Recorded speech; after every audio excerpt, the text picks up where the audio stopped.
उसने जो उस चरवाहे की 3 बकरियां थीं, उन्हें भी किसी बकरियां खरीदने वाले को बेच दिया। जैसे ही उस चरवाहे को अपनी बकरियों के बिकने का पता चला, तो वह जोर-जोर से चिल्लाने लगा, मेरी रोने बकरी लगा। बिक जब गई। उसके सैनिकों ने, दरबारियों ने और अन्य लोगों ने देखा कि राजा तो ऐसा कर रहा है, कर रहे हो, तुम ऐसी मूर्खता क्यों कर रहे हो? ये तो 3 बकरियां थीं। मैं तुम्हें ऐसी बहुत सी बकरियां दिलवा दूंगा। सौदागर की यह बात सुनकर चरवाहा मान जाता है और वह चरवाहा सौदागर के पीछे पड़ गया कि चलिए बकरियां खरीद कर दीजिए। सौदागर उस चरवाहे से कहे, देखो भाई, अब तुम सम्राट बन गए हो, राजा बन गए हो, तुम ऐसी छोटी छोटी बातें क्यों करते हो? बच्चों जैसी बातें मत करो। मैं तो तुम्हारा विवाह करवाऊंगा। अपनी माता से पूछो।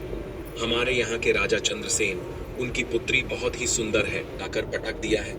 कहाँ हम इतनी शांति से रहते थे, अपनी बकरी बुड़ी में मजे से रहते थे। ऊपर से उसे महाराज चंद्रसेन का डर सता रहा था। उसके मन में यही विचार आ रहा था कि इनकी सहायता तो मुझे करनी ही पड़ेगी। तक 6 महीने का समय पूरा हो गया।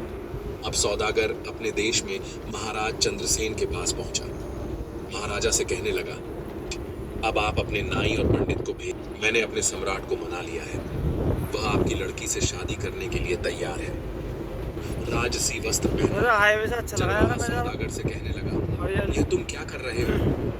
ऐसे भी कहीं विवाह होते हैं? सौदागर बोला, अब तुम चुप रहना, अब बिल्कुल भी मत बोलना, नहीं तो महाराज चंद्रसेन तुम्हें और मुझे दोनों को फांसी की सजा दे देंगे। इस बात का ध्यान रखना कि अब तुम्हें बोलना नहीं है। सौदागर के मुंह से फांसी की बात सुनकर चरवाहा बुरी तरह से डर जाता है और उसकी बात मान जाता है। राजा के नाई और ब्राह्मण उसकी सगाई कर देते हैं और